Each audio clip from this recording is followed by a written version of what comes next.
जसं की आपण विचार करतो की दुनिया काय विचार करणार, 4 लोक काय बोलणार.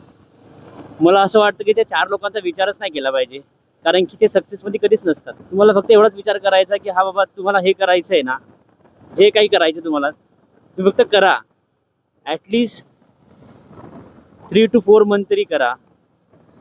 जेणेकरून तुम्हाला त्याचं माहीत होईल की बाबा हे आपल्या कॅपॅसिटीच्या बाहेर आहे किंवा कॅपॅसिटीच्या आतमध्ये आहे. तुम्ही करू शकता, तुम्ही नाही करू शकत, याबाबत तरी कदाचित तुम्हाला हे करायला पाहिजे. असं मला पर्सनली वाटतं की ट्राय करण्याबाबतचा हा माझा मोटिव्ह. कारण की बहुतेक 10-15 दिवस मी हाच विचार करत होतो की मी काय करायला पाहिजे, काय नाही करायला पाहिजे. खूप लोकांचे सजेशन पण घेतले मी. असं नाही सजेशन नाही घेतले, माझ्यापेक्षा बेटर लोकांचे पण घेतले.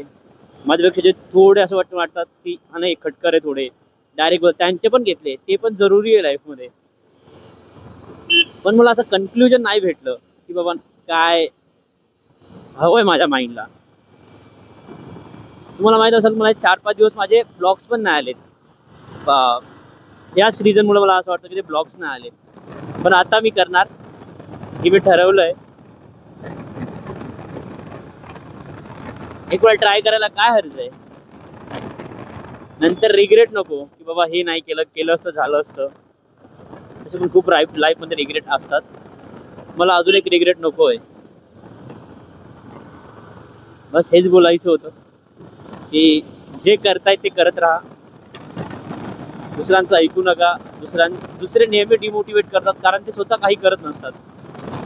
तर स्वतःचं स्वतः करा. टेन्शन घेऊ नका. तुम्हाला सपोर्ट पाहिजे मला सांगा, मला सपोर्ट पाहिजे मी तुम्हाला सांगेल. सिम्पल करूया. असं नाही की तुम्हाला सपोर्ट पाहिजे तर मी करणार नाही. मी करणार. तुमची जे पण पोस्ट असतात, मला जर तुम्ही टॅग केलं, मला मेन्शन केलं, तर मी नक्कीच ते रिपोस्ट करणार माझ्या याच्यावरती. तुमचं नाव मेन्शन पण करणार खाली, बाबा सपोर्ट.